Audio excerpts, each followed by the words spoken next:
किसान हमारे देश की रीढ़ है। वे कठिन परिस्थितियों में मेहनत करके न सिर्फ हमें अन्न देते हैं बल्कि भारत की अर्थव्यवस्था को भी मजबूत बनाते हैं। लेकिन आज अगर किसी युवा से ये पूछा जाए कि क्या वे पढ़ लिख कर किसान बनना चाहेगा, तो अधिकतर लोग इससे इनकार कर देते हैं। वजह यह है कि लोग खेती को एक पारंपरिक पेशा मानते हैं जिसमें मुनाफा बहुत कम होता है। लेकिन इसी सोच को गलत साबित किया है बीटेक और एमबीए करने वाले ऋतुराज शर्मा ने। गुड़गांव से उन्होंने जेटा फार्म्स नाम का एक स्टार्टअप शुरू किया और सिर्फ 3 साल में 33 करोड़ रुपए की कमाई कर दिखाया। तो क्या है जेटा फार्म्स, आइए जानते हैं इस वीडियो में। राजस्थान के रहने वाले ऋतुराज शर्मा ने 2020 में अपने को फाउंडर कृष्णा जोशी के साथ मिलकर जेटा फार्म्स की शुरुआत की।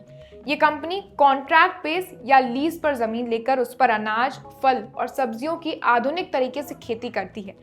कंपनी में काम करने वाले किसानों को एक कॉर्पोरेट कर्मचारियों जैसी सैलरी और सुविधाएं दी जाती हैं। उनकी टीम आधुनिक खेती का एक नया मॉडल भी तैयार कर रही है।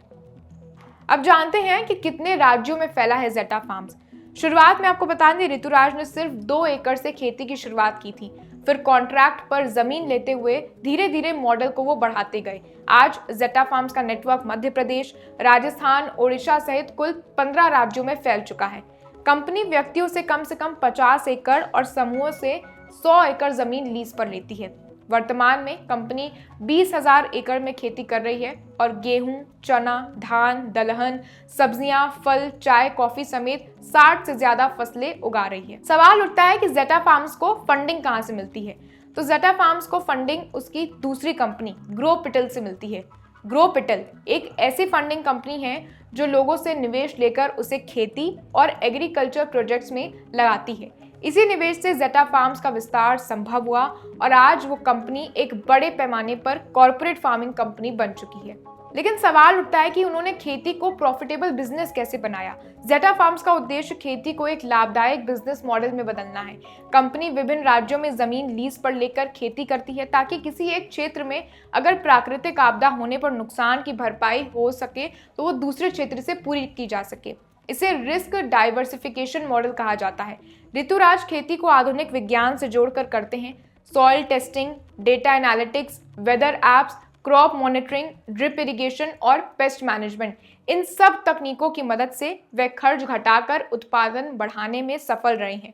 कंपनी का फोकस जो है वो सस्टेनेबल और केमिकल लाइट खेती पर है।